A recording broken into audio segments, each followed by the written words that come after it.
Good morning future doctors, कैसे हैं आप सब। उम्मीद है हमेशा की तरह स्वस्थ होंगे, मस्त होंगे। मैं मयंक सर बच्चों स्वाभिमान नीट एकेडमी की ओर से आज आप लोगों के लिए बॉडी फ्लूइड एंड सर्कुलेशन का नेक्स्ट सेकंड लेक्चर लेकर आएंगे। तो बच्चों कल हमने एक बॉडी फ्लूइड सर्कुलेशन वाला चैप्टर स्टार्ट किया था, जिसमें कल अपन ने इनिशियल उसके जो बातें थी वो स्टडी की थी, डिस्कस की थी कि बॉडी फ्लूइड बच्चों बॉडी में दो फ्लूइड अपन ने बताए थे, आईसीएफ और ईसीएफ। आईसीएफ तो इंट्रासेलुलर था, ईसीएफ था एक्स्ट्रा सेलुलर फ्लूइड। देन हमने ईसीएफ में बताया था कि जो सेल्स के बाहर होता है ब्लड प्लाज्मा, उसी में था बच्चों। देन सर्कुलेशन का mean transportation of different material आ गया। फिर अपन ने डिस्कस किया था कि दो टाइप के सर्कुलेशन थे बच्चों, ओपन एंड क्लोज। क्लोज में आपको एग्जांपल बताया था एनेलिडा, एनेलिडा के बाद कोर्डेटा, रेटो सिफेलोपोडा जो मोलस्का की क्लास होती है। देन बच्चों हम आए थे ब्लड वेस्कुलर सिस्टम पे, जिसमें ब्लड, हार्ट और ब्लड वेसल्स की बात हुई थी। हार्ट में बच्चों हम बता रहे थे कि 2 chamber heart, 3 chamber heart, then 4 chamber heart, वो एग्जांपल उसके आप याद रखना। देन डबल सर्कुलेशन पे डिस्कस किया था कि रक्त का हृदय से 2 बार गुजरना, ब्लड ट्वाइसली पास फ्रॉम हार्ट, उसे हम बोल देंगे डबल सर्कुलेशन, जो अपने में मैमल्स में होता है। फिर आज बच्चों अपन आगे स्टार्ट करते हैं ह्यूमन हार्ट, मानव हृदय, अपने दिल के बारे में बात करते हैं बच्चों। अपने दिल की बात करते हैं कि कैसे धड़कता है, कैसे काम करता है, कैसे उसकी स्ट्रक्चर होती है, संरचना होती है। तो ह्यूमन हार्ट बच्चों, जो मानव हृदय है वो मेसोडर्म से बना है। हार्ट और मैक्सिमम ऑर्गन मेसोडर्म से बनता है। ये बच्चों हार्ट का डायमेंशन है 12, 9 और 6 सेंटीमीटर क्यूब, 12 सेंटीमीटर लेंथ, ये इसकी विड्थ और ये इसकी थिकनेस, मोटाई होती है। 300 ग्राम वेट बताते हैं हार्ट का, 300 ग्राम तक। और इन मीडियस्टेनम स्पेस बच्चों, फेफड़ों के बीच में अपना जो हृदय है वो अपने को पता है कि दोनों फेफड़ों के बीच, डायफ्राम के ऊपर थोड़ा सा लेफ्ट साइड में, थोड़ा सा बाईं ओर होता है बच्चों।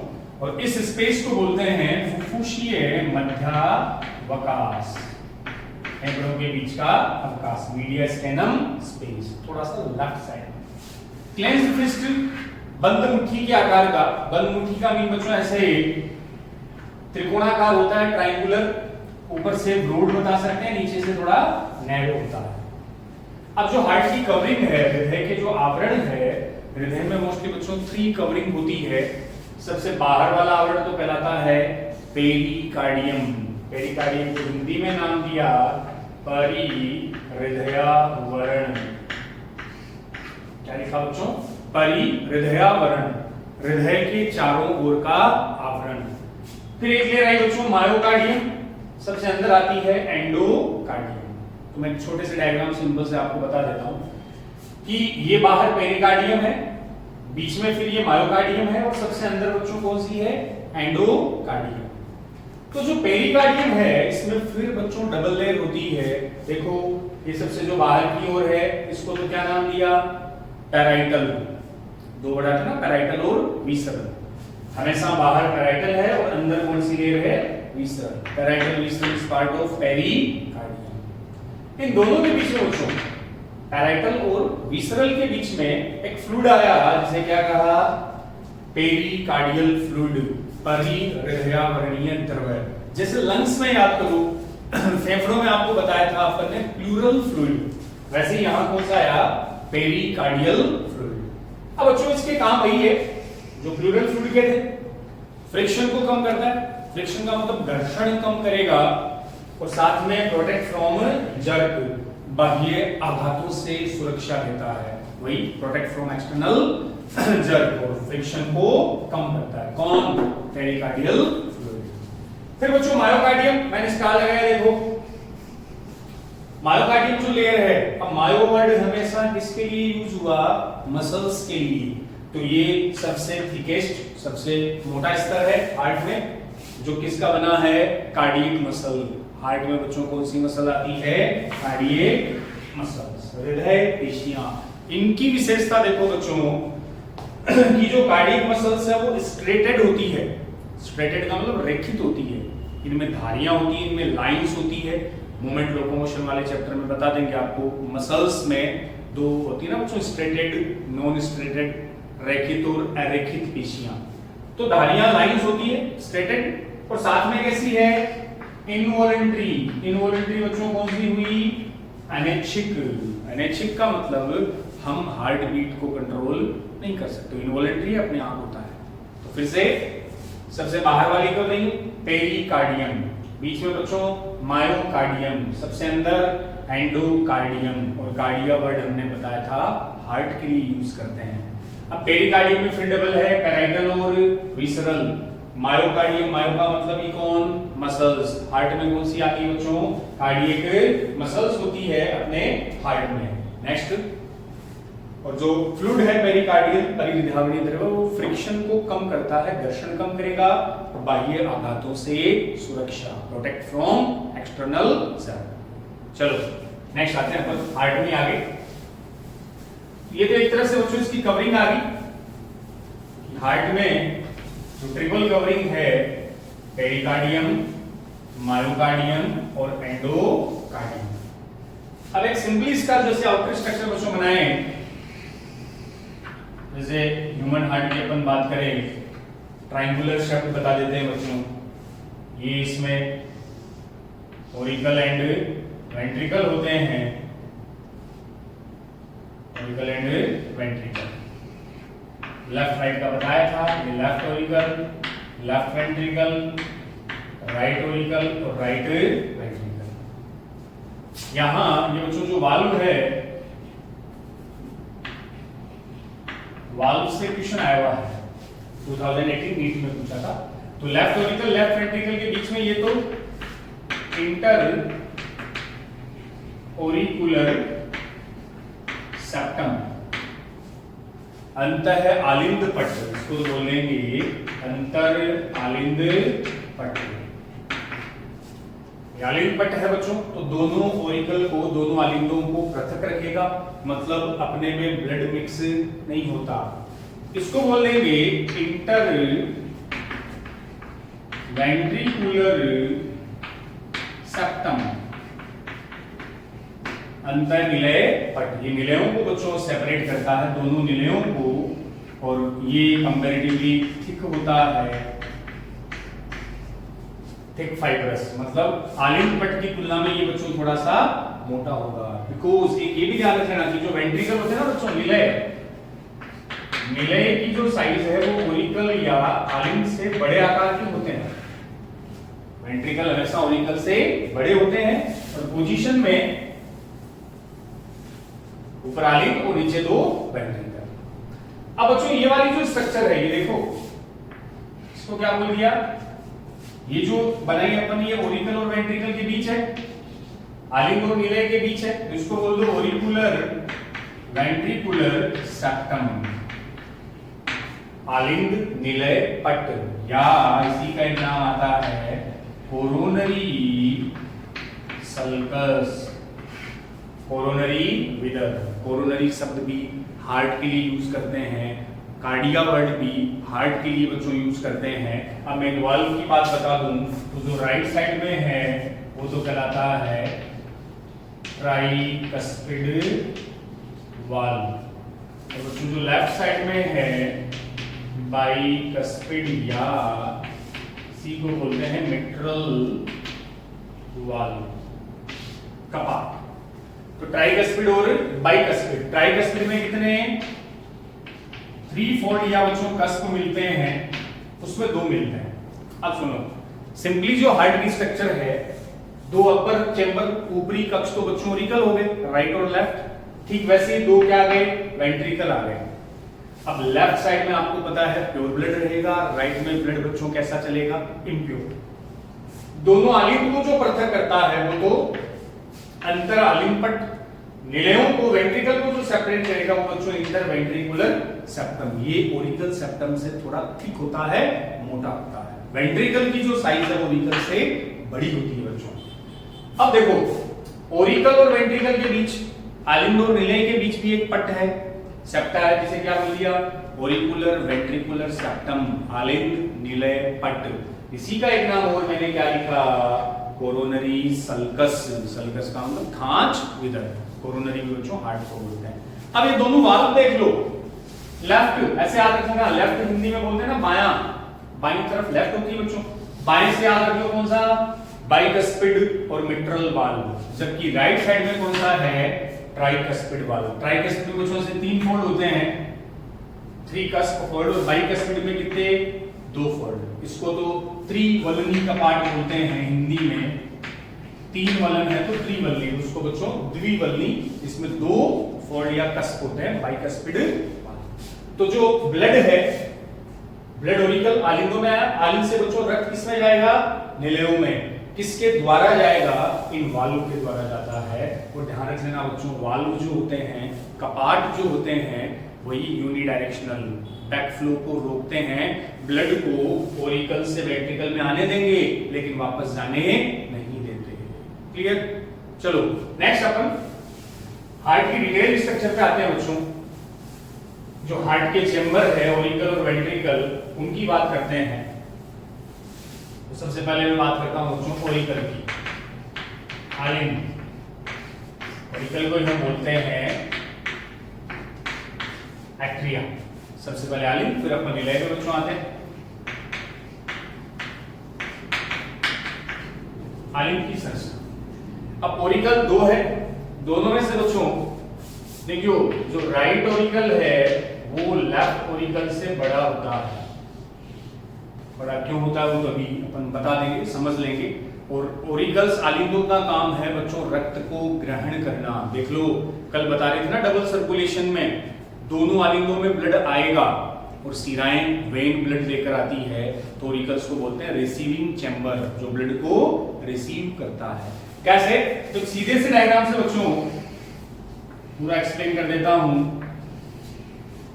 केवल ऑरिकल्स बनाया अपन ने, लेफ्ट ऑरिकल, ये है राइट ऑरिकल। क्लियर बच्चों? लेफ्ट में ब्लड कैसा रखना है, प्योर, राइट में फिक्स है कैसा, इम्प्योर। बार बार नहीं बताएंगे अपन, बाईं तरफ हमेशा शुद्ध प्योर होगा, दाईं तरफ हमेशा अशुद्ध होगा। अब जो बच्चों प्योर ब्लड है, लेफ्ट साइड में ब्लड कहां से, डबल सर्कुलेशन वाला याद कर लो। डबल सर्कुलेशन वाले डायग्राम में बताया था ना कि लेफ्ट साइड में ब्लड कौन लेकर आएगी, वो पल्मोनरी वेन से बोला था। फुफ्फुसीय शिराएं जो बच्चों फेफड़ों से आती है, लंग्स से आती है, एक ऐसी वेन है जिसमें ब्लड कैसा बताया था, प्योर। तो जो पल्मोनरी वेन है ये बच्चों अपने में टोटल 4 होती है। कहां से आएगी, फ्रॉम लंग्स, फेफड़ों से आती है। क्या लाती है, प्योर ब्लड। किसमें खुलेगी, लेफ्ट ऑरिकल में। तो एक बच्चों इनकी यूनिक फीचर होता है, ऑब्लिकली ओपनिंग करती है। ऑब्लिकली ओपनिंग का मतलब तिरछी खुलती है। ये अपने हार्ट में जो लेफ्ट ऑरिकल उसमें तिरछी खुलेगी। तिरछी का मतलब बोर्ड पे देखना, ये आ रही है और यहां इस लेफ्ट ऑरिकल में थोड़ी सी तिरछी खुली। अब तिरछी बच्चों इसलिए खुलती है बिकॉज इनकी ओपनिंग पर वाल्व नहीं होते। मतलब पल्मोनरी वेन जहां लेफ्ट ऑरिकल में खुलती है ना, वहां कपाट नहीं होते बच्चों। और वाल्व का काम क्या था, वाल्व बैक फ्लो को रोकता है, रक्त को वापस जाने से रोकता है। लेकिन यहां इनकी ओपनिंग पर वाल्व नहीं है, तो रक्त को वापस जाने से, रक्त के बैक फ्लो को कौन रोकेगा, तो इनका कैसा खुलना, ऑब्लिक। तो ये तिरछी इसलिए खुलती है बिकॉज इनकी ओपनिंग पे वाल्व नहीं होते। क्लियर बच्चों? ये तिरछे खुलने का बेनिफिट वही है, प्रिवेंट बैकफ्लो ऑफ ब्लड, रक्त के पुनः प्रवाह को रोकना। चलिए बच्चों, अब आओ राइट साइड में। राइट साइड में कैसा ब्लड लाना है, इम्प्योर। जो इम्प्योर ब्लड है वो राइट साइड में बच्चों इम्प्योर ब्लड आएगा और उसकी ओपनिंग पे यहां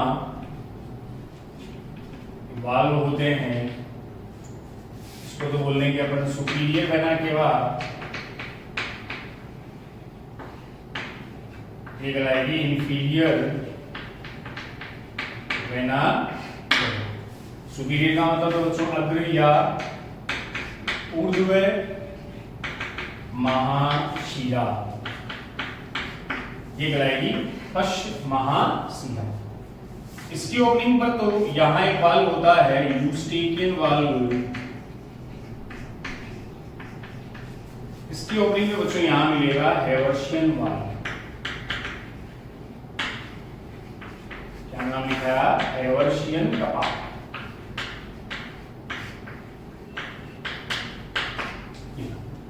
अब देखो लेफ्ट साइड में तो प्योर ब्लड आ गया फेफड़ों से, लेकर कौन आई?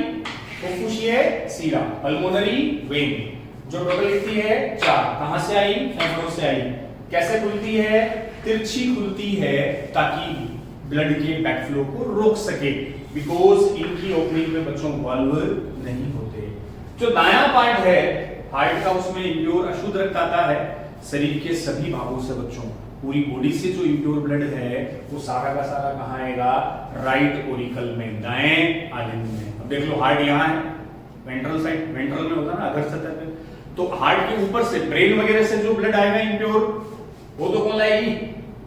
सुपीरियर वेना केवा, अग्र महाशिरा। और जो हार्ट के नीचे वाले ऑर्गन है वहां से बच्चों इम्प्योर ब्लड कौन लाएगी? इन्फीरियर वेना केवा, निम्न या पश्चिम महाशिरा। तो आप में 2 बड़ी महाशिराएं आ गई, सुपीरियर वेना केवा, इन्फीरियर वेना केवा, अग्र महाशिरा, पश्चिम महाशिरा। अब बच्चों इनमें से भी बड़ी महाशिरा कौन सी होगी? बिल्कुल सीधा आंसर है पश्चिम महाशिरा, बिकॉज जो अग्र महाशिरा है वो तो हृदय के आगे के भागों से अशुद्ध रक्त लाएगी, पश्चिम महाशिरा नीचे के भागों से, ज्यादा नीचे के पार्ट आ गए, यहां से इम्प्योर ब्लड लाएगी वो इंफीरियर वेना केवा। ये लार्जेस्ट वेना केवा है और बॉडी की सबसे बड़ी शिरा होती है, जो पोस्टीरियर पार्ट से ब्लड को कलेक्ट करेगी और उसे ड्रेन्स इनटू राइट ओरिकल, इसमें डाल देगी दायां। अब यहां जब जहां बच्चों महाशिराएं वेना केवा ओपन होती है, इनकी ओपनिंग पर 2 वाल्व आ गए। सुपीरियर की ओपनिंग पर कौन सा वाल्व है? हेवर्शियन वाल्व, ये नाम याद रखने अपने को, वाल्व वही है, बैकफ्लो को रोकेंगे। इन्फीरियर की ओपनिंग पर कौन है? Eustachian valve. हालांकि ये अपने में ज्यादा डेवलप नहीं होता, दोनों वर्ड बच्चों पहले भी कहीं आए हुए हैं। हेवर्शियन याद करो, हाँ टिश्यू वाले चैप्टर में बोन्स याद आई गया। मैमल्स की जो बोन होती है बच्चों, उसमें आपको हेवर्शियन सिस्टम मैंने बताया था, केवल मैमल्स की बोन में। यहां है हेवर्शियन वाल्व। यूस्टेकियन ट्यूब आया हुआ है अपने मिडल ईयर से, वो एक ट्यूब आती है यूस्टेकियन ट्यूब, जो कान के पर्दे को, ड्रम के बैलेंस, एयर बैलेंस को मेंटेन रखती है। तो यहाँ है यूस्टेकियन, ये आ गया अपने ओरिकल एट्रिया, इसमें right Oracle is larger than left Oracle. Oracle बच्चों ब्लड को रिसीव करते हैं, इसलिए हमने इसको क्या बोल दिया? Receiving chamber. अब वेंट्रिकल पे आने से पहले, विलय पे आने से पहले बच्चों, ओरिकल में एक और इंपॉर्टेंट चीज अपन याद रखते हैं कि देखो ओरिकल्स में क्या होता है, आलिंदों में, ध्यान से सुनना बच्चों, ये है left Oracle, left ventricle, right ventricle, right Oracle.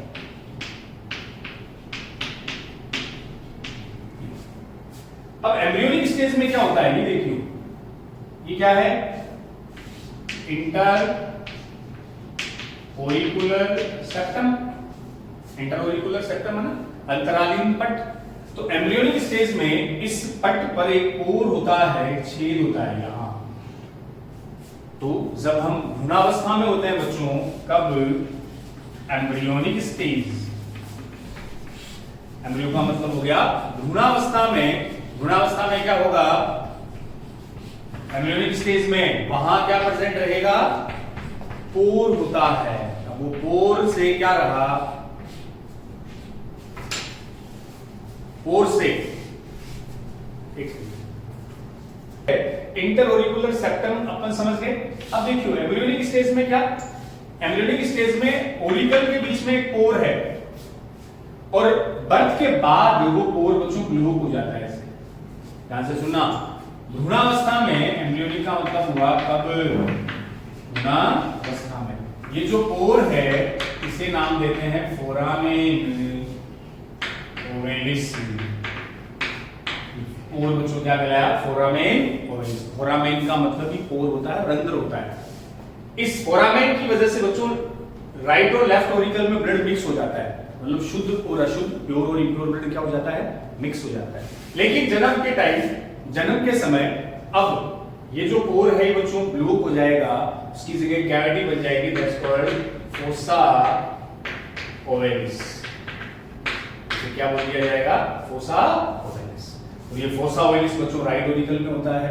अब अपने में कभी भी ब्लड मिक्स नहीं होगा। तो एम्ब्रियोनिक स्टेज में दोनों ऑरिकल के बीच एक पोर है, फोरामेन ओवेलिस, जिससे प्योर और इम्प्योर ब्लड मिश्रित हो जाते हैं। लेकिन बच्चों उस मिक्स ब्लड का वैसे कोई साइड इफेक्ट नहीं होता, क्योंकि जब हम माँ के यूट्रस में, माँ के अंदर होते हैं, तो हम डायरेक्ट ऑक्सीजन माँ से ही लेते हैं बच्चों। प्लेसेंटा से अपने O2 मिलती है, वापस CO2 डाल देते हैं। तो फोरामेन ओवेलिस एम्ब्रियोनिक स्टेज में, फिर फोसा ओवेलिस। ये कैविटी है जो राइट ऑरिकल में, अब ब्लड मिक्स या मिश्रित नहीं होता। समझ गए? कई बार ऐसा बताते हैं बच्चों की बर्थ के बाद भी ये पोर बना रहता है, जन्म के बाद भी ये पोर रहता है, वेंट्रिकल में भी हो सकता है, इंटरवेंट्रिकुलर सेप्टम में। तो इस पोर से ब्लड मिक्स हो जाएंगे और उस कंडीशन को जो नाम देते हैं blue baby syndrome. Blue baby syndrome, और इसी को बोलते हैं साइनोसिस। साइनोसिस और ब्लू बेबी सिंड्रोम। साइनोसिस, इसमें अपनी स्किन नीली पड़ जाती है बच्चों, ब्लूइश कलर की त्वचा हो जाती है, स्किन हो जाती है, वो साइनोसिस। कब? अगर ये पोर प्रॉपर्ली ब्लॉक ना हो। तो फर्स्ट हमने बात की ऑरिकल्स की। नेक्स्ट ले बच्चों, अगला जो हार्ट का चैम्बर है, ऑरिकल के बाद हम बात करते हैं वेंट्रिकल्स की। नेक्स्ट अब बात करेंगे निलयों की। वेंट्रिकल्स, निलय। निलय को बच्चों डिस्ट्रीब्यूटिंग चैम्बर भी बोलते हैं, वितरण कक्ष। डिस्ट्रीब्यूटिंग चैम्बर, डिस्ट्रीब्यूटिंग इसलिए हो गया क्योंकि ये ब्लड को क्या करता है? ब्लड को डिस्ट्रीब्यूट करेगा, पूरे बॉडी ऑर्गन्स में सप्लाई करता है, वितरित करता है, इसलिए क्या कहलाएगा? Distributing chamber. जबकि आलिंद बच्चों ऑरिकल्स थे, वो ब्लड को रिसीव करते हैं, इसलिए वो थे रिसीविंग चैम्बर। अब वेंट्रिकल में, निलयों में, जो लेफ्ट वेंट्रिकल है वो राइट वेंट्रिकल से बड़ा होता है। ऑरिकल में क्या बताया था? राइट ऑरिकल लेफ्ट से बड़ा होता है, जबकि वेंट्रिकल बड़ा लेफ्ट। क्यों? आते हैं इसके डायग्राम पे।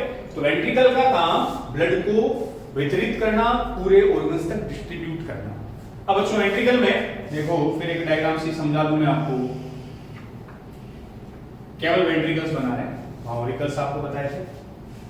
ये मान लो बच्चों वेंट्रिकल के बीच में इंटरवेंट्रिकुलर सेप्टम। देन यहां ये जो वाल्व है वही बाइलो ट्राइकस्पिड वाल्व। इधर तो बच्चों मान लो ट्राइकस्पिड है,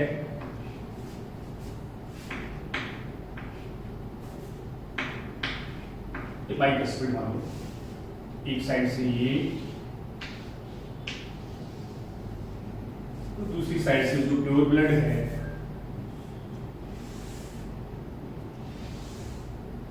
प्योर ब्लड ये ट्रांसफर।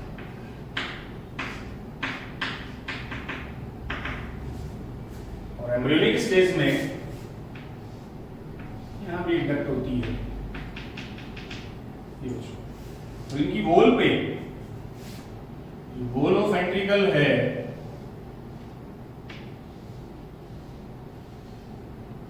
वॉल पे बच्चों अटैच होते हैं ये फाइबर, मसल्स,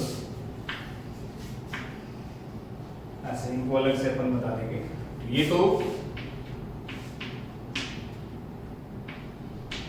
एक और वाल्व आ गया, that's called SLV, systemic arc, देही चाप, इसको बच्चों बोलते हैं सिस्टेमिक आर्क, देही चाप।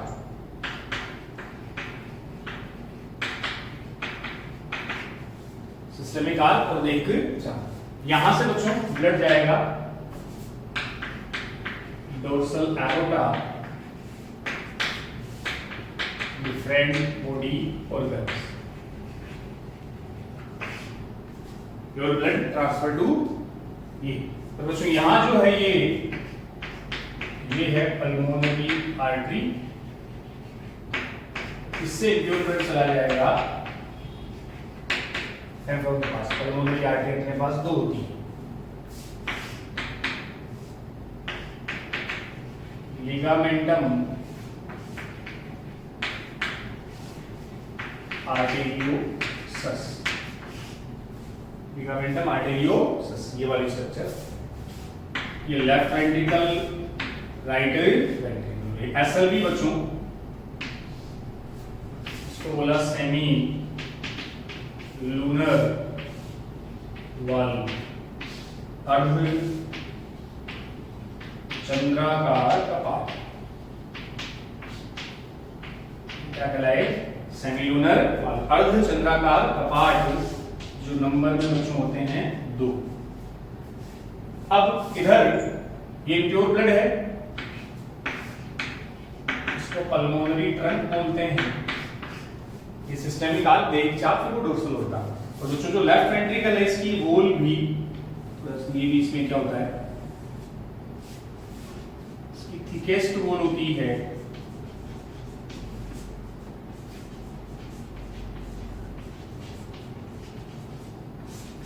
लेफ्ट वेंट्रिकल में, थिकेस्ट मायोकार्डियम। अब बोर्ड पे आओ एक बार। तो अब बच्चों हमने ओरिकल के बाद वेंट्रिकल का डायग्राम बनाया है। दो नीले आपके सामने हैं, एक ये लेफ्ट वेंट्रिकल है, एक कौन सा है? Right ventricle. तो इसमें देखो कि लेफ्ट में तो अपने को पता है ब्लड कैसा रखेंगे, प्योर ब्लड है बच्चों। तो देखो प्योर जो ब्लड लेफ्ट वेंट्रिकल के पास है, बाएं नीले में जो शुद्ध रक्त है, अब उसका लेफ्ट वेंट्रिकल का काम है कि उस प्योर ब्लड को, उस शुद्ध रक्त को पूरे बॉडी ऑर्गन्स तक, शरीर के सभी अंगों तक सप्लाई करे, ट्रांसफर करे। जबकि राइट वेंट्रिकल में ब्लड बच्चों इम्प्योर, अशुद्ध है, और इम्प्योर ब्लड को हमें भेजना है कहां? प्योर होने के लिए, शुद्ध होने के लिए कहां भेजो? फेफड़ों के पास, लंग्स के पास। Left larger than right. Left ventricle में बच्चों जो मायोकार्डियम है, मसल्स की जो लेयर है वो थिकेस्ट, सबसे मोटी होती है। इसका भी रीजन है, जितनी ज्यादा कार्डियक मसल होगी उतना ही कॉन्ट्रैक्शन, उतना ही संकुचन फोर्सफुली होगा। और जितना ज्यादा प्रेशर से कॉन्ट्रैक्शन हो बच्चों, जितना ज्यादा फोर्सफुल हो, उतना ही ब्लड प्रेशर से डिफरेंट ऑर्गन तक ट्रांसपोर्ट होगा। क्लियर? अब देख लो, इधर प्योर ब्लड, इधर इम्प्योर। तो इम्प्योर ब्लड तो सीधा ये बाहर आई, पल्मोनरी ट्रंक बोलते हैं इसको। इससे फिर दो ब्रांच बच्चों बन गई, पल्मोनरी आर्टरी, फुफ्फुसीय धमनी, वो डबल सर्कुलेशन में बताया था। फुफ्फुसीय धमनी बच्चों 2 होती है, जबकि पल्मोनरी वेन 4 थी। ये इम्प्योर ब्लड को कहां लेके जाएगी? फेफड़ों तक। तो जो राइट वेंट्रिकल में इम्प्योर ब्लड है वो पल्मोनरी आर्टरी, आर्टरी से चला गया लंग्स के पास। क्लियर? अब इधर आओ बच्चों, लेफ्ट वेंट्रिकल में ब्लड कैसा है? प्योर ब्लड को अलग अलग ऑर्गन्स तक पहुंचाना है। तो लेफ्ट वेंट्रिकल से ब्लड जो बाहर आया वो सबसे पहले सिस्टेमिक आर्क, ऐसे आर्क का मतलब चापनुमा संरचना बनती है बच्चों, और वो सिस्टेमिक आर्क एक नीचे की ओर बनाएगा डोर्सल एरोटा, पृष्ठ महाधमनी। और जो ये महाधमनी है, एरोटा है, ये बॉडी की लार्जेस्ट आर्टरी होती है, सबसे बड़ी धमनी, जो प्योर ब्लड को आगे कहां ले जाएगा? टू डिफरेंट बॉडी ऑर्गन, अलग अलग अंगों तक उस शुद्ध रक्त की आपूर्ति कर देता है। तो लेफ्ट वेंट्रिकल से सिस्टेमिक आर्क, डोर्सल एरोटा और बॉडी के अलग अलग ऑर्गन, राइट वेंट्रिकल से पल्मोनरी आर्टरी, फिर वहां से लंग्स के पास इम्प्योर अशुद्ध रक्त बच्चों चला जाता है। अब एक चीज देखो, यहां हमने ये वाल्व बनाए हैं, ये है एसएलवी, वो तो बाई ट्राइकस्पिड थे, ये एसएलवी है, पूरा नाम सेमी लूनर वाल्व, अर्ध चंद्राकार कपाट। नाम इसलिए रखा है बच्चों क्योंकि इनकी शेप जो होती है वो आधे चांद के जैसी होती है, so it's called semi lunar valve, अर्ध चंद्राकार कपाट। नंबर इसकी टोटल 2 है, दोनों साइड में होते हैं, देख लो बोर्ड पे। कहां होंगे? वेंट्रिकल, निलय और इन धमनियों के बीच। एक तो होगा राइट वेंट्रिकल और पल्मोनरी ट्रंक के बीच, दूसरा लेफ्ट वेंट्रिकल और सिस्टेमिक आर्क के बीच। ये ना बच्चों, ये बीच में है बस। तो वाल्व है तो काम वही है, ब्लड को जाने देगा लेकिन वापस आने नहीं देगा। तो अलग अलग वाल्व आगे मैं लास्ट में एक साथ ही आपको बता दूंगा। तो ये वाल्व वेंट्रिकल और सिस्टेमिक आर्क, ये वाल्व वेंट्रिकल और पल्मोनरी ट्रंक के बीच होते हैं, सेमीलूनर अर्धचंद्राकार कपाट। अब बच्चों इस पल्मोनरी ट्रंक और सिस्टेमिक आर्क देखना, ये दो, एक साइड में तो ये सिस्टेमिक आर्क, एक साइड में है पल्मोनरी ट्रंक। एम्ब्रियोनिक स्टेज में भ्रूणावस्था में इन दोनों के बीच यहां एक डक्ट होती है बच्चों, गौर से सुनना, दोनों के बीच क्या होगी, डक्ट होती है। इस डक्ट की वजह से, नलिका की वजह से दोनों रक्त आपस में मिक्स हो जाते हैं, मिश्रित हो जाते हैं। तो इस डक्ट को नाम देते हैं डक्टस आर्टेरियोसस। कान खोलियो। एम्ब्रियोनिक स्टेज भ्रूणावस्था में जो पल्मोनरी ट्रंक और सिस्टेमिक आर्क है, इनके बीच में डक्ट नलिका होती है जिससे ब्लड मिश्रित मिक्स हो जाता है। वो डक्ट क्या कहलाती है, डक्टस आर्टेरियोसस। लेकिन बर्थ के बाद बच्चों अब अपने में ब्लड मिक्स नहीं होता, तो इस डक्टस की जगह, ये डक्टस जो डक्ट है बच्चों, ये पैक हो जाती है, बंद हो जाती है। अब इसे क्या नाम देते हैं, लिगामेंटम आर्टेरियोसस। समझ गए? तो लिगामेंटम वाली स्ट्रक्चर तो जन्म के बाद, और एम्ब्रियोनिक भ्रूणावस्था में वहां कौन है, डक्टस आर्टेरियोसस। तो एम्ब्रियो में एक तो फोरामेन ओवैलिस भी आ गया, उससे भी बच्चों ब्लड मिक्स हो रहा था, डक्टस से भी ब्लड मिक्स हो रहा है, लेकिन अपने में कभी भी प्योर इम्प्योर ब्लड मिक्स नहीं होता। फोरामेन की जगह फोसा ओवैलिस आ गया था, और डक्टस की जगह क्या गई, लिगामेंटम आर्टेरियोसस। क्लियर? चलो आगे। एक जो डायग्राम में मैंने बनाया है, ये वाले देखो स्ट्रक्चर दिख रही है बच्चों, ये क्या है, इनको समझते हैं अपन। तो देखना इस स्ट्रक्चर को, देखियो है क्या। एक्चुअल में ये बच्चों ऐसे फाइबर है, जैसे ये वाल्व है, ये वाल्व था ट्राइकस्पिड वाल्व, ठीक है, ट्राइकस्पिड है, ट्राइकस्पिड से धागे लगे हुए हैं। ये क्या है, मैं इनको एक्सप्लेन कर रहा हूं। यहां मान लो ये इसकी ये अंगुलीनुमा भार है, ये ऊपर बच्चों ये मसल्स है, मसल से ये फाइबर लगे हैं। इसी डायग्राम को हमने थोड़ा सा क्लियरली यहां बना लिया। ये मान लो बच्चों राइट साइड का वाल्व है, ट्राइकस्पिड वाल्व, ये धागे कराते हैं कोर्डा टेंडिनी, कोर्डा टेंडिनी, कोर्डा टेंडिनी, और इनको यहां बोलते हैं हम पेपिलरी मसल्स, कैपिलरी टिश्यू। तो दोनों तीनों इंपॉर्टेंट वर्ड है। तो बच्चों वेंट्रिकल जो दोनों साइड में ध्यान रखना, राइट वेंट्रिकल में भी होंगे और लेफ्ट में, दोनों वेंट्रिकल में होते हैं ऐसे ही। अपन एक साइड में मैं आपको फंक्शन बता देता हूं कि जो निलय की दीवारें हैं, निलय की भित्तियां हैं, वॉल ऑफ वेंट्रिकल है, उसमें कुछ प्रोजेक्शन लगे रहते हैं। उनके ऊपर एक मसल्स है बच्चों, कौन सी मसल है, पेपिलरी मसल्स। इन मसल्स के ऊपर देखो ये ऐसे फाइबर तंतु धागे जुड़े हैं, जिनको हमने क्या नाम दिया, कोर्डा टेंडिनी। ये वास्तव में बच्चों कोलेजन फाइबर होते हैं, और ये जो कोर्डा टेंडिनी है, इनका एक सिरा तो जुड़ा है वाल्व से, चाहे वो ट्राइकस्पिड हो, उधर बाइकस्पिड हो, और एक इनका सिरा जुड़ा रहता है किससे, पेपिलरी मसल्स से। अब इनका जो फंक्शन क्या है, फंक्शन ये है कि जैसे मेरा ये हाथ है, देखना बोर्ड पे, ये मान लो ट्राइकस्पिड वाल्व है, इससे ये जुड़ी हुई है फाइबर, वो फाइबर क्या है, कोर्डा टेंडिनी। ये मेरा कैपिलरी मसल्स है, ऐसे जुड़ी हुई है। अब मसल्स में कॉन्ट्रैक्शन होता है, संकुचन। जैसे ही मसल खींचेगी, खींचते ही वो इस धागे को, कोर्डा टेंडिनी को खींचेगी, खींचते ही अपना वाल्व खुल जाएगा, छोड़ते ही वाल्व बंद हो जाएगा। तो इन वाल्व को, बाइलो ट्राइकस्पिड को खोलना और बंद करना, ये जिम्मेदारी, रेस्पॉन्सिबिलिटी किनकी है, इन धागों की, कोर्डा टेंडिनी, और इनको खींचने वाली पेपिलरी मसल्स।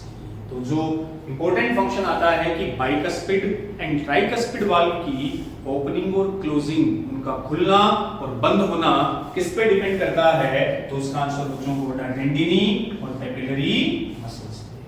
समझ गए ना? तो एक ये भी ध्यान रख लो, पेपिलरी मसल कहां मिलेगी, क्वेश्चन आ गया, पेपिलरी मसल्स कहां मिलती है, ऑरिकल में, वेंट्रिकल में, दोनों में? दोनों में नहीं, केवल ओनली इन वेंट्रिकल्स, केवल निलयों में होती है, दोनों में, राइट वेंट्रिकल में भी और लेफ्ट में भी होती है।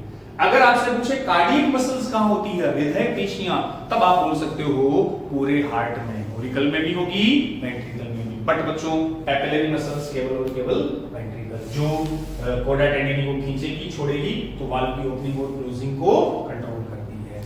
एक और यहां से क्वेश्चन बनता है, देखो एक और क्वेश्चन बच्चों पूछ लिया जाता है, वो क्वेश्चन ऐसे आ जाता है, सी कोडा टेंडिनी से कनेक्टेड है।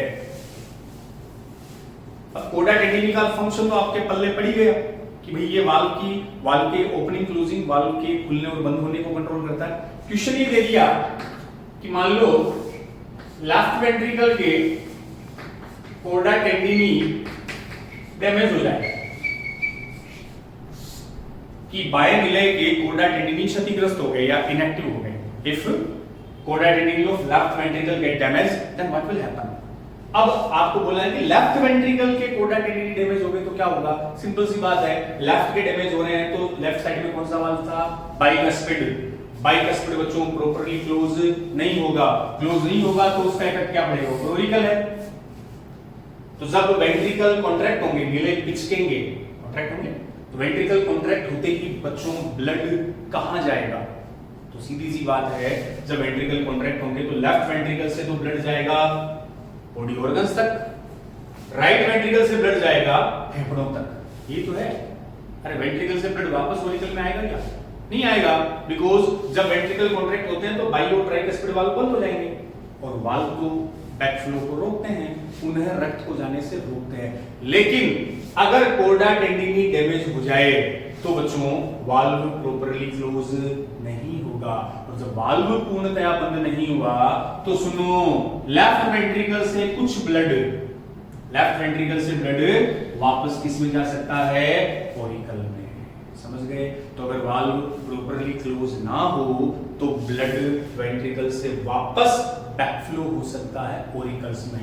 नॉर्मली बैकफ्लो नहीं होता क्योंकि वाल्व पूरी तरह से क्लोज होते हैं और उनके लिए रिस्पांसिबल है कोडा टेंडिनी। लेकिन अगर वो डैमेज हो जाए, वो इनएक्टिव हो जाए, तब हो सकता है कि कुछ सम अमाउंट ऑफ ब्लड वापस backflow into Oracle.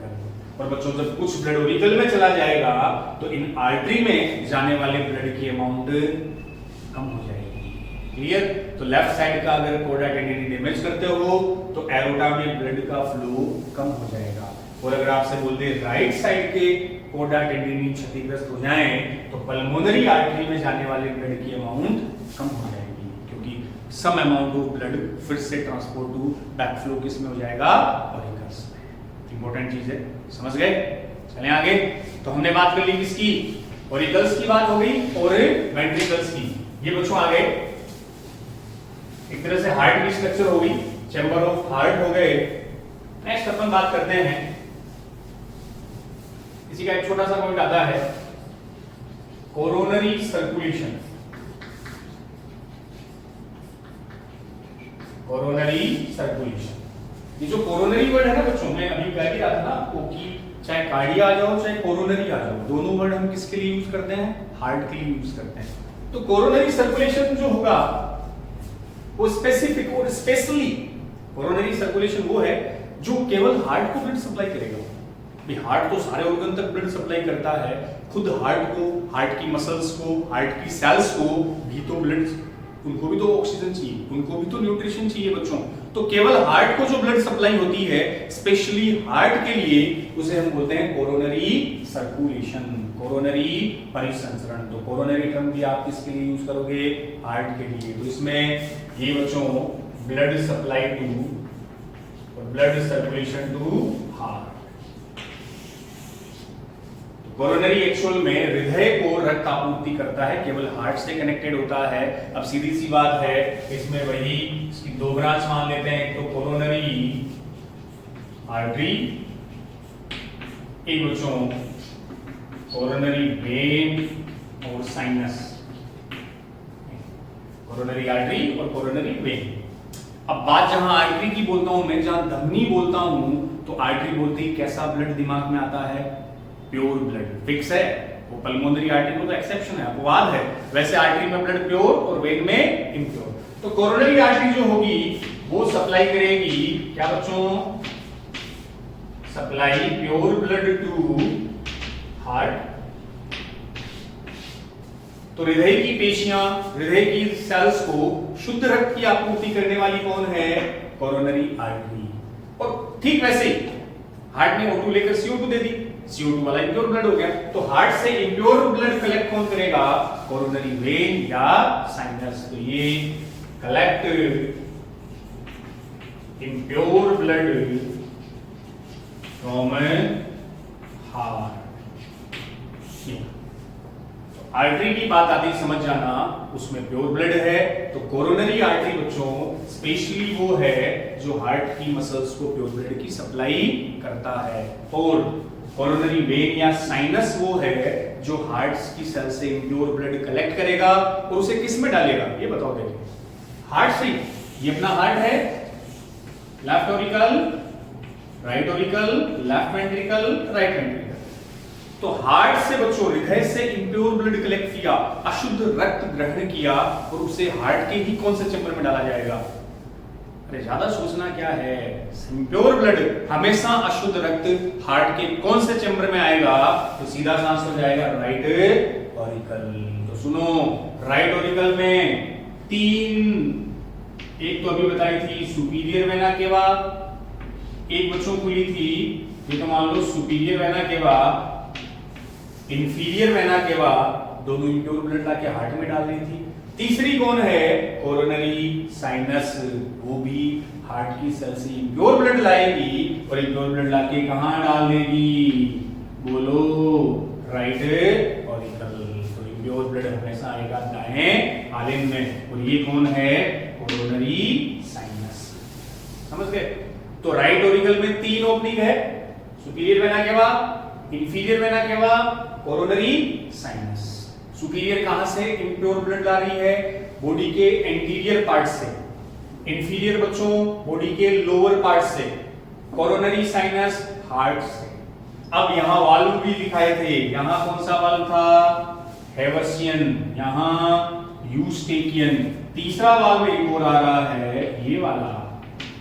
Coronary sinus जहां खुलता है उस पे एक वाल्व होता है थिबेशियन वाल्व, है ना बच्चों? थिबेशियन कंपार्टमेंट। समझ गए? तो थिबेशियन वाल्व कहां होगा? Eight opening of coronary sinus. Coronary circulation जो केवल हम किसके लिए बताएंगे? हार्ट को ब्लड सप्लाई। प्योर ब्लड के लिए कोरोनरी आर्टरी आ गई, इम्प्योर ब्लड के लिए कोरोनरी वेन और साइनस आ गया। अब जो वाल्व की मैं बात कर रहा था ना, कौन कौन से इंपॉर्टेंट वाल्व है? नीट 2018 का बच्चों क्वेश्चन भी था ये, वाल्व और उनकी हार्ट में पोजीशन, कि कहां वाल्व प्रेजेंट होते हैं, किस जगह, वो उनकी लोकेशन अगर मैं बता दूं तो सब तो पढ़ लिए, वैसे अपन ऐसे एक बार बता दूं कि वाल्व जैसे एक बाइकस्पिड बता दिया मैंने, ट्राइकस्पिड आ गया बच्चों, semilunar, Haversian, Eustachian, Thebesian valve, ये तो थे सारे। अब बाइकस्पिड कहां है? Between left auricle and left ventricle. तो लेफ्ट साइड में बाइकस्पिड था, बायां आलिंद बाएं गिले के बीच। ट्राइकस्पिड कहां था? Between right auricle and right ventricle. SLV बच्चों सेमीलूनर वाल्व कहां थे?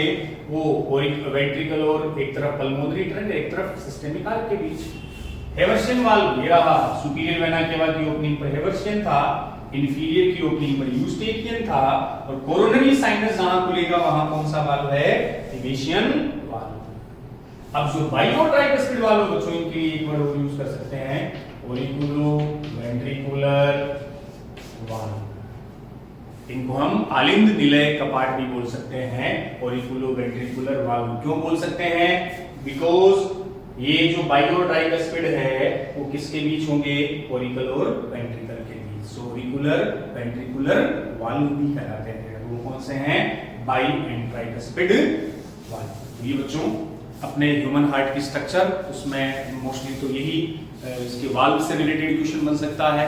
अब हार्ट स्ट्रक्चर के बाद, कोरोनरी सर्कुलेशन के बाद बच्चों एक इसमें नेक्स्ट पॉइंट आता है कंडक्टिंग सिस्टम ऑफ हार्ट। उसमें हम हार्ट की मैकेनिज्म पे डिस्कस करते हैं कि हार्ट काम कैसे करता है, कैसे ऐसे नोड होते हैं। तो मैं उस पर भी एक छोटा सा वो भी आपको आज क्लियर करा देता हूँ।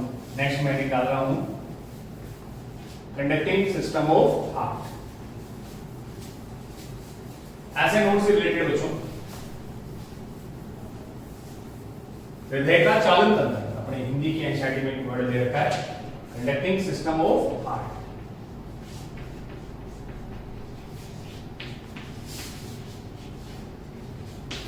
कंडक्टिंग सिस्टम ऑफ हार्ट, हृदय का चालन तंत्र। हाँ, तो कंडक्टिंग सिस्टम में आ गया कि हार्ट पंप कैसे करता है, कैसे काम करेगा, हार्ट की बीट कैसे होती है। तो बच्चों सारा अपन पहले उससे समझने से पहले मैं आपको बता दूं कि जो वैसे हार्ट होते हैं ना, उसकी दो कैटेगरी आती है। एक तो बच्चों न्यूरोजेनिक हार्ट बोलते हैं अपन, एक वर्ड आता है मायोजेनिक हार्ट।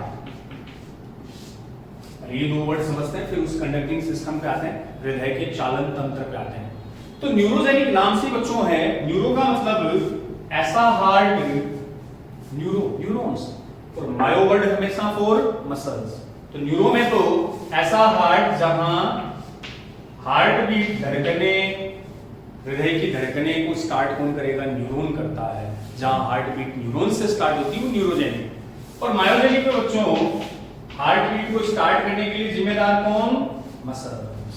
तो हार्ट बीट न्यूरॉन से होती है तो न्यूरोजेनिक, मसल्स करती है तो मायोजेनिक। अब अपना जो हार्ट है मायोजेनिक की, कोर्डेटा में मायोजेनिक हार्ट होता है, एक मोलस्क का याद रख सकते हो बच्चों।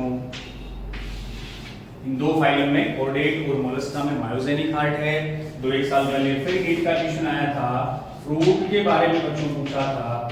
कई बार कहता हूं आपको, वैसे फ्रूट के क्वेश्चन तो नहीं आते, लेकिन ह्यूमन और फ्रूट को कंपेयर करके सिस्टम से कई बार क्वेश्चन आ जाते हैं। तो मैं आपको ह्यूमन फिजियो में साथ साथ बताता रहूंगा इंपॉर्टेंट फ्रूट से रिलेटेड पॉइंट। तो ये पूछा था कि फ्रूट का हार्ट कैसा है, तो फ्रोग किसका मेंबर है, कोर्डेट, एम्फीबिया। तो फ्रोग का हार्ट कैसा हुआ, मायोजेनिक, जिसमें हार्ट बीट कौन स्टार्ट करेगी, मसल्स। और न्यूरॉन वाले न्यूरोजेनिक, जिसमें अपने आर्थ्रोपोडा याद रखो, कॉकरोच में बताया भी था, इंसेक्ट, उसमें न्यूरोजेनिक होता है। एक और डिफरेंस बच्चों कि जो न्यूरोजेनिक हार्ट है, ये मान लो न्यूरॉन है, न्यूरॉन जो इंपल्स सिग्नल लाएगा हार्ट के पास, तब हार्ट में बीट स्टार्ट होगी, धड़कने। तो अगर न्यूरोजेनिक हार्ट का कनेक्शन न्यूरॉन से कट कर दे, समझ रहे हो, अगर न्यूरॉन का कनेक्शन हार्ट से कट कर दे तो न्यूरोजेनिक हार्ट में धड़कने या बीट उसी समय बंद हो जाएगी बच्चों, क्योंकि वो तो बाहर से न्यूरॉन से स्टिमुलेशन आ रहा है। और अपना जो मायोजेनिक हार्ट है, अगर अपने में न्यूरॉन से कनेक्शन कट कर दें तो हार्ट बीट पर इफेक्ट नहीं पड़ेगा, बिकॉज आप में मायोजेनिक है, वो कार्डियक मसल्स हार्ट के अंदर ही होती है, वो खुद हार्ट बीट जनरेट करती है। और ऐसा भी पूछ लेते हैं कि अगर अपने हार्ट को यहाँ से निकाल कर, बॉडी से निकाल कर कल्चर मीडियम में छोड़ दें, लेबोरेटरी में ऐसी जगह रखते हैं जिसमें न्यूट्रिशन वगैरह प्रेजेंट हो, तब भी बच्चों हार्ट कई देर तक बीट करता रहता है, धड़कता रहता है। अब आते हैं इसी मायोजेनिक हार्ट के बारे में कि कैसे धड़कने कहाँ से स्टार्ट होती है। तो डायग्राम से भी पूरी बातें एक्सप्लेन कर दूंगा बच्चों। तो न्यूरोजेनिक तो समझ गए ना, न्यूरॉन से स्टार्ट, और मायोजेनिक कौन से, मसल से बच्चों स्टार्ट हुआ। वही हार्ट के डायग्राम से मैं बता देता हूं। इसमें चेंबर, लेफ्ट और राइट कोरिकल,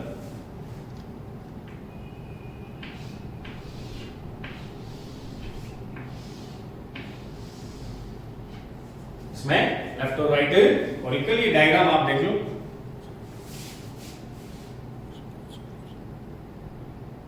हार्ट में जो अपन ने डायग्राम बनाया है, इससे अपन पूरी ये हार्ट की स्टार्ट कैसे होती है वो पूरी प्रोसेस अपन समझ लेते हैं। तो बोर्ड पे आप देखना, ये जो अपना हार्ट है वही right Oracle, left Oracle, right ventricle, left right ventricle. अब बच्चों ये जो राइट ओरिकल है, इसमें दो इंपॉर्टेंट नोडल टिश्यू होते हैं। देखो नोडल टिश्यू का मीन है, ये मसल्स कार्डियक मसल्स के बने होते हैं बच्चों।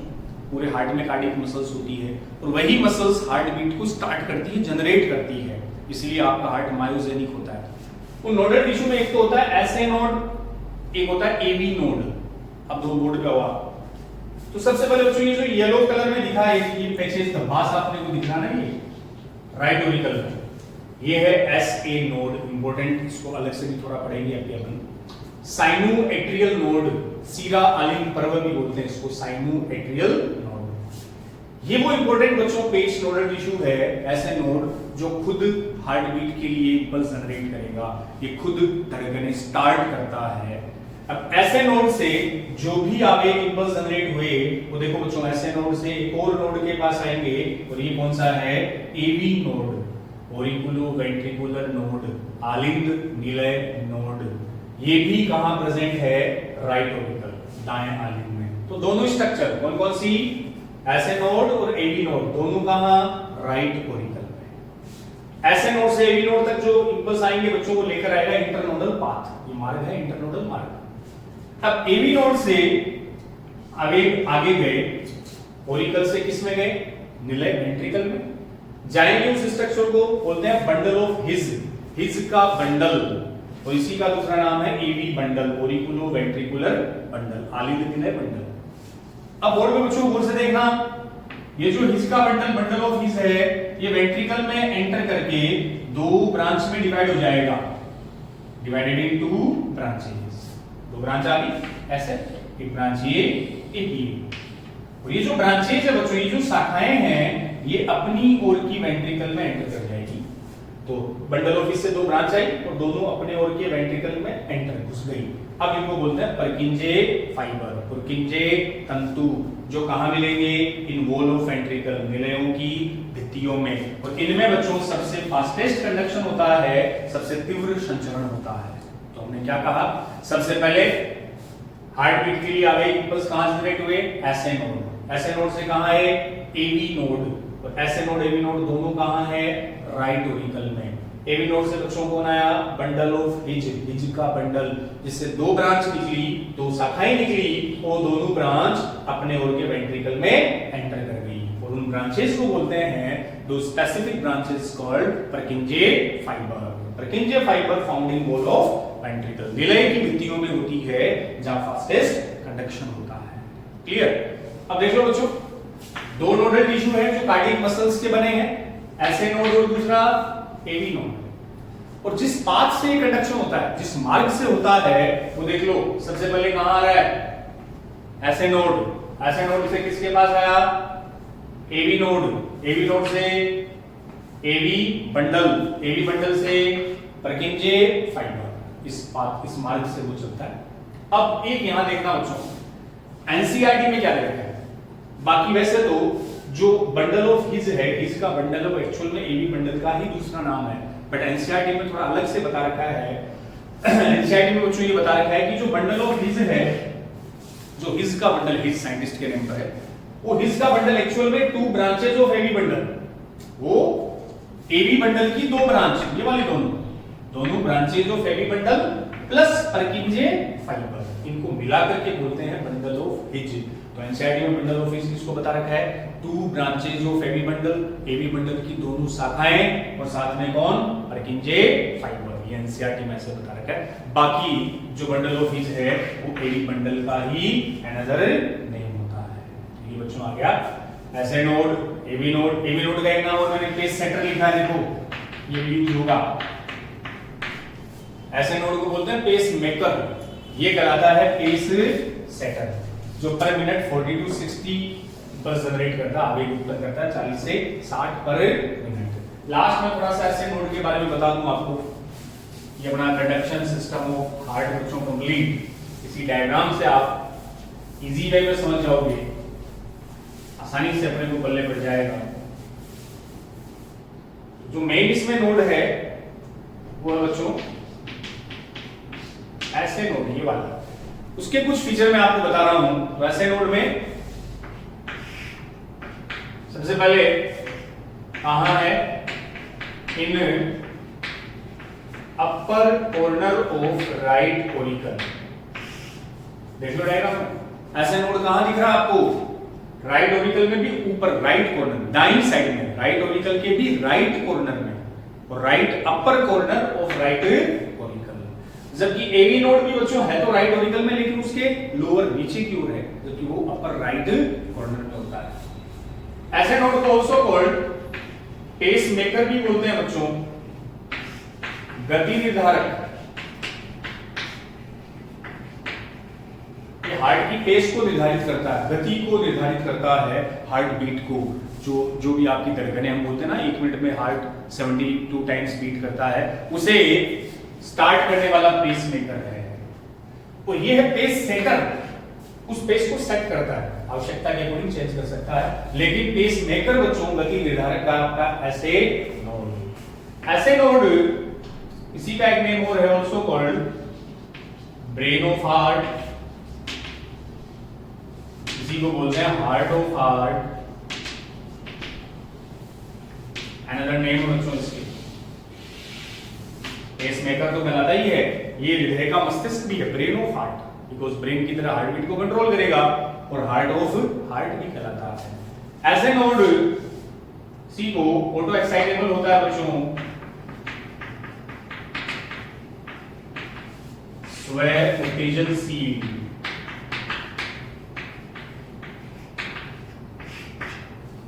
ऑटो एक्साइटेबल का मतलब खुद ऑटोमेटिकली स्वतः, क्योंकि मसल्स है, कार्डियक मसल्स है, स्वतः ही एक्साइटेड होकर इंपल्स जनरेट करता है, अपने आप उत्तेजित होकर हार्ट बीट को स्टार्ट करता है। ऐसे नोड ही इसके लिए बच्चों एक वर्ड आता है रिदमिक कॉन्ट्रैक्शन, लयबद्ध संकुचन करवाता है, रिदमिक कॉन्ट्रैक्शन। तो हार्ट के जो लयबद्ध का मतलब बच्चों देखो, पिचकना सिस्टोल, फैलना डायस्टोल, तो हार्ट में ये रहता है लयबद्ध, सिस्टोल डायस्टोल, सिस्टोल डायस्टोल। वो जो रिदमिक कॉन्ट्रैक्शन है लयबद्धता के साथ होते हैं, उसके लिए जिम्मेदार कौन है? ऐसे नोड है। ऐसे नोड बच्चों मैक्सिमम एक्शन पोटेंशियल जनरेट करता है, सर्वाधिक क्रिया विभव उत्पन्न, 1 मिनट में सबसे ज्यादा जो एक्शन पोटेंशियल है वो ये जनरेट करेगा, और वो लगभग बच्चों 70 to 75 पर मिनट होते हैं। मतलब जो ऐसे नोड है वो 1 मिनट में सबसे ज्यादा एक्शन पोटेंशियल, क्रिया विभव उत्पन्न करता है, लगभग 70 से 75 पर मिनट। और बच्चों ऐसे नोड जितने एक्शन पोटेंशियल जनरेट करेगा, उत्पन्न करेगा, वही आपकी क्या होगी? हार्ट बीट होगी। मान लो ऐसे नोड ने 1 मिनट में 70 एक्शन पोटेंशियल जनरेट किए, 70 क्रिया विभव उत्पन्न किए, तो आपकी हार्ट बीट हुई 70। नॉर्मली हम बताते हैं 72, वही आपकी क्या हुई? Heart beat. तो SA node 70 to 75, AV node की कैपेसिटी है 40 से 60, एक बंडल 36 के लमसम जनरेट करता है, तो सबसे ज्यादा जो एक्शन पोटेंशियल जनरेट करता है वो कौन होगा? ऐसे नोड। तो ऐसे नोड सबसे इंपॉर्टेंट है, पोजीशन कहां? In right upper corner of right auricle, दाएं आलिंग राइट ऑरिकल के भी ऊपरी दाएं कोने पर, राइट कॉर्नर पे। और ये पेस मेकर भी कहलाता है, इसको हार्ट भी बोलते हैं, ब्रेन ऑफ हार्ट भी बोलते हैं। और वो एक साइंटिस्ट के नाम भी अगर याद रखो तो केथ एंड फ्लेक नोड भी बच्चों बोला जाता है। 2 साइंटिस्ट थे, केथ एंड फ्लेक, उनके नाम पर। ऑटो एक्साइटेबल है, ऑटोमेटिकली एक्साइटेड होकर हार्ट बीट को जनरेट करेगा। रिदमिक कॉन्ट्रैक्शन होता है, लयबद्ध संकुचन ये ऐसे नोड करवाता है, और जनरेट मैक्सिमम एक्शन पोटेंशियल, अपने हार्ट के सबसे ज्यादा जो बच्चों एक्शन पोटेंशियल है वो जनरेट करता है ऐसे नोड, साइनो एट्रियल नोड, इसको शॉर्ट में बोलते हैं अपन SAN। तो ऐसे नोड से भी नोड, बंडल ऑफ रिज, फिर ये 2 ब्रांच जो आ गई वेंट्रिकल में, परकिंजे फाइबर। परकिंजे फाइबर से एक वर्ड ये भी याद रख लेना बच्चों, परकिंजे सेल्स,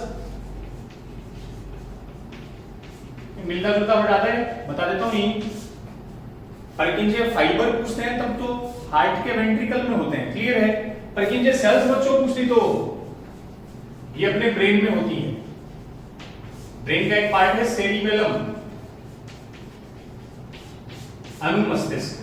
तो परकिंजे फाइबर तो हुए वेंट्रिकल ऑफ हार्ट में, और परकिंजे कोशिकाएं सेल्स अगर पूछे तो ब्रेन मस्तिष्क का एक पार्ट है सेरिबेलम, अनुमस्तिष्क। ये बच्चों आज का अपना लेक्चर, जिसमें हमने हार्ट की स्ट्रक्चर, ओरिकल वेंट्रिकल, आलिंग विलय, कोरोनरी सर्कुलेशन और कंडक्टिंग सिस्टम ऑफ हार्ट के बारे में स्टडी की, जिसमें हमने ये बताया कि हार्ट में कैसे बीट स्टार्ट होती है, ऐसे नोड क्या है, नोडल टिश्यू का मतलब हुआ वो कार्डियक मसल्स के बच्चों बने होते हैं, अगला जो लेक्चर आएगा उसमें हम डिस्कस करेंगे हार्ट बीट, धड़कनों के बारे में, रेगुलेशन ऑफ हार्ट बीट की हार्ट बीट को कंट्रोल कैसे करते हैं, और एक कार्डियक साइकिल। तो बच्चों अगले लेक्चर में अपन हार्ट से रिलेटेड जो पॉइंट है वो पूरे कंप्लीट कर लेंगे। आप भी लगे रहें। वही अपने लेक्चर देखने सुनने के बाद आप एनसीईआरटी से बच्चों जरूर रीडिंग लगा लें। उम्मीद है आप इन लेक्चर को एंजॉय कर रहे होंगे, समझ पा रहे होंगे। मिलते हैं हम कल, इसी चैप्टर को आगे लेकर चलेंगे। तब तक के लिए वो पढ़ाई में व्यस्त रहें, मस्त रहें, स्वस्थ रहें। Thank you. जय हिंद।